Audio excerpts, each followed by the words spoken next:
Thanks for joining me today. Do you know what submarines, chainsaws, and cocaine have in common? They all have something to do with the history of childbirth, and I am going to share some highlights from that history with you right now. My name is Lindsay. I am a certified childbirth educator, and today I want to take you back in time. I do need to put a trigger warning on this video. This content may be sensitive for some people. I'm going to be talking about death, racism, and some pretty gruesome events. I'll start in the 15th century and we'll highlight the major events in each century until we come to the present day. Through the 1500s, women primarily delivered with their mothers, friends, family members, sisters, or with a midwife. There is a word that we use today. It is a derivative of the word godsib, short for god sibling, which usually referred to a godparent. The meaning of godsib evolved to mean a familiar acquaintance or a friend, and then it was applied to mean a woman's female friends, and in particular, friends who were invited to be present at a birth. Childbirth usually takes hours, giving the women plenty of time and opportunity to sit around and chat. Through time and spelling changes, the word godsib turned into the word gossip that we know today. There was also this religious belief that because of the sin of Eve from the Bible, women were cursed with great pain in childbearing. And because of this belief, not much was done in the field of medicine to prevent that pain. It was also considered obscene for a male to enter the delivery room. In fact, in 1522, a German doctor, Dr. Wirt, wanted to observe midwives and learn more about childbirth. So he dressed up as a woman to try to learn more from them. When he was discovered as a man, Wirt was burned alive. Men did, however, start to become more involved in obstetrics after another German doctor published a book called The Rose Garden. It was published in 1513. It was the first of its kind, not only because it was the first book about childbearing, but also because it was published in several languages. See, back in those days, most medical texts were only written in Latin. For these reasons, The Rose Garden was a bestseller for nearly 200 years, and I find the images comical, with the fetus looking more like an adult. So this brings us to the 1600s. Rickets was starting to become a major problem. Rickets is a bone disease and happens because of an inability to absorb calcium. This leads to a deficiency of vitamin D, which often left women with pelvic deformities. Before the invention of tools to help get a stuck baby out of the pelvis, women and babies sometimes died in childbirth. If a baby died inside a woman, doctors would have to insert tools resembling fireplace hooks into the baby's skull to pull the baby out. However, sometime in the 1600s, someone invented forceps. Why the ambiguity here? Well, because no one knows exactly who and when the forceps were invented. We do know that a family of male midwives invented them. Yep, male midwives is what they were actually called. They were the Chamberlain family, and they kept their invention top secret. Their services were in high demand, especially because of the problem with rickets, and they kept the invention and the profits all to themselves. They went to great lengths to keep their forceps a secret. No one ever saw the instrument. They kept it locked in a big box. They made sure to blindfold the woman in labor, and they worked behind locked doors after sending everyone else out of the delivery room. Finally, in the early 1700s, Hugh Chamberlain, who had become an English royal physician, allowed the forceps design to go public. Hugh had a monument built for him, and it still stands in Westminster Abbey today. To talk about the major events in the 1700s, I first have to go back and start with something that happened in the year 1500.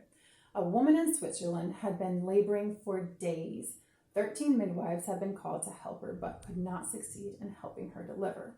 Her husband was becoming desperate to not lose her. His occupation was to castrate pigs, and this knowledge came in handy when he decided what the best way was to help his wife and unborn child. He approached the local authorities and asked them for permission to cut his wife open so that he could retrieve the baby. They understandably were reluctant at first, but did eventually grant him permission. This is the first recorded account of a cesarean section. Happily, the baby and mother survived. The baby lived to be 77 years old, and the mother even went on to have several more children. Many women, however, were not so lucky as to be married to a pig gelder.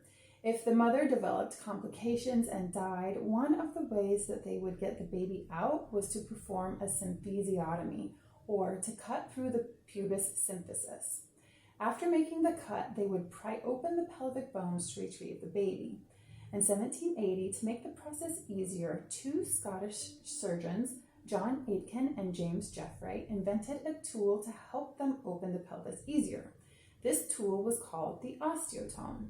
Thankfully, advancements in medicine meant that the osteotome faded out of practice. However, many people realized that if it can cut through bone, it can cut through other hard materials. And so, in 1905, Samuel Benz claimed the first patent for an electric chainsaw. The 1800s brought some big advancements for maternity care, but these advancements came at a great price. In the mid-1800s in Montgomery, Alabama, a 17-year-old girl who had been enslaved had been in labor for 3 days. Her name was Anarcha. Dr. James Marion Sims was called, and he was able to assist her delivery with the use of forceps. But soon afterwards, Anarcha developed a vesico-vaginal fistula, meaning that she was constantly leaking urine, which soaked bedding and clothing. Her condition produced inflammation with constant pain and burning, and you can only imagine the odor that followed. Sims wrote that death would have been preferable, but patients of this kind never die. They must live and suffer. Because there was no cure, people with this condition became outcasts. Dr. Sims had a little clinic built in a corner of his yard. He decided to try to treat Anarcha, which he assumed would take about 6 months. He also took in Betsy and Lucy along with 9 other women, all women who had been enslaved and all who had the same vesico-vaginal fistulas. Sims would end up experimenting on them for the next 4 years. In his book, The Story of My Life, Dr. Sims wrote that these operations occurred without anesthesia. He also put the women on display, performing his experiments in front of many doctors at a time. He had taken temporary ownership of Lucy, Anarcha, and Betsy, and they suffered greatly. He noted, "Lucy's agony was extreme. She was much prostrated, and I thought she was going to die." Dr. Sims continued his experiments from 1845 to 1849, and Anarcha alone underwent 30 operations. After some time, his colleagues stopped helping him and stopped coming to his experiments, and so he trained the women to aid in each other's operations. According to his book, Dr. Sims did cure the fistulas and sent the women back to their original plantations. Sims received the label of the Father of Gynecology, and there was a monument built for him in New York's Central Park. It was removed in 2018, and in September of 2021, artist and activist Michelle Browder unveiled a beautiful and gut-wrenching monument to Lucy, Anarcha, and Betsy in Montgomery, Alabama.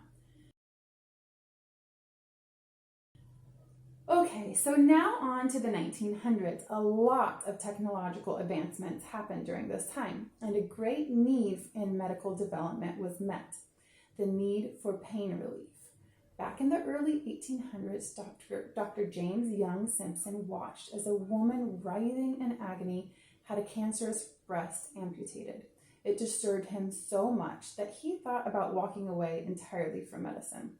However, instead, he decided to turn his attention to finding a cure for pain. He tested all sorts of drugs on himself until he came to chloroform. He tested chloroform on a woman in labor, and she delivered her baby while she was sleeping. She was so excited when she woke up that she decided to name her baby Anesthesia. Queen Victoria used chloroform to ease labor with Prince Leopold in 1853. So remember how we talked about how there was this religious view that women were meant to be cursed with pain during childbirth? Well, Victoria happened to be the head of the Church of England during that time. She asked for pain relief during labor, and so the subject became much less taboo, and religious opposition to pain relief in labor started to diminish. Unfortunately, it was soon found out that chloroform had serious negative effects on both the mother and baby.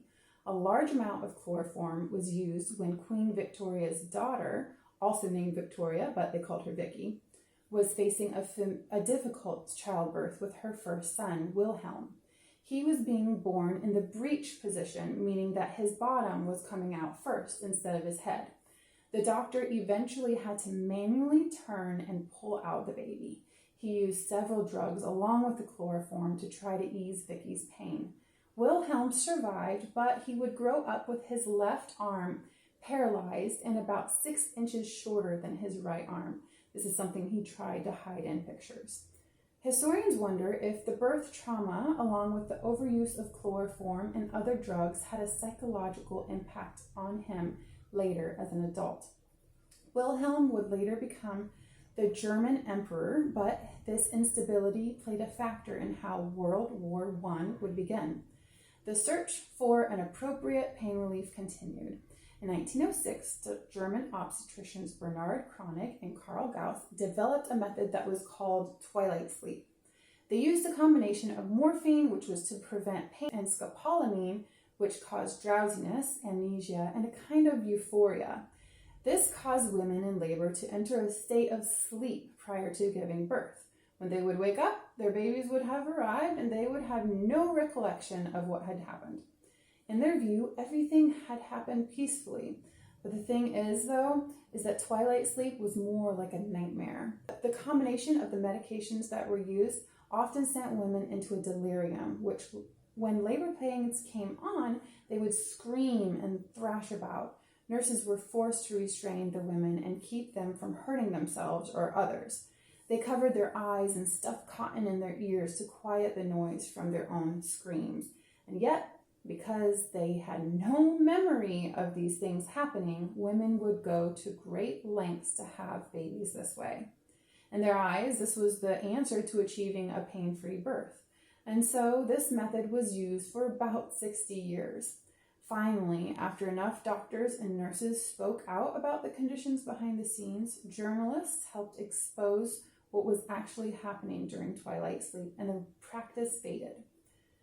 So there were 3 major medical advancements that led up to the discovery of the epidural. First, in 1898, German Dr. Karl August Baer had tried injecting cocaine into the back of his assistant. Secondly, in 1920, the first single-shot epidural was created by a Spanish military surgeon, Fidel Pages. He had created the technique to treat wounded soldiers. And then finally, Robert Andrew Higginson and Waldo Edwards studied the use of continuous anesthesia using an indwelling needle during childbirth. Its first use in labor came in 1942 when the wife of a U.S. Coast Guard soldier was brought to the Marine Hospital for an emergency C-section. Another major technological advancement in maternity care occurred after the sinking of the Titanic. This tragic event was a motivation to create a way to detect icebergs. Canadian inventor Reginald Fessenden came up with the first working sonar system in 1914. It could detect items underwater, but it could not detect their location. And then Paul Langevin created the hydrophone in 1915. The hydrophone used the ultrasonic waves to locate the position and distance of large items underwater. Because babies are in bags of water while in the womb, this technology inspired Ian Donald to develop the world's first 2D ultrasound in 1958. In the latter part of the 20th century, the natural birth movement began. This movement emphasized the kind of going back to the time before all of this technology and medication and hospitals entered the birth world. Its aim was to give control back to women in their childbirth experiences. But one downside of the movement, however, was that some women felt a kind of shame if they were not able to give birth without help. The tension between the medical aspect of childbirth and the unmedicated aspect still very much exists today. Sometimes women who have had epidurals feel like they have fallen short on some kind of toughness barometer. Also, women who have had cesareans can be made to feel as if their body has failed them. Birthers should never feel bad for having received help. Appropriate use of help is never a bad thing. In some cases, medical advancements have even made it possible to have babies when otherwise it would not have been possible. Did you know that the first baby to have been born by in vitro fertilization just turned 40 in 2021? So I'm incredibly thankful for skilled obstetricians who save lives by safely delivering babies. And I am also thankful for maternity care that understands that sometimes an all-hands-off approach is best and is exactly what is needed in that moment. There have been many other great advancements in maternity care. I just wanted to give you a hint of what it has taken to get us to where we are today. To prepare for this video, I read the books Get Me Out and Birth, The Surprising History of How We Are Born. If you want to know more about this topic, I highly suggest you read these. Thank you so much for joining me today, and I'll see you next time. Bye.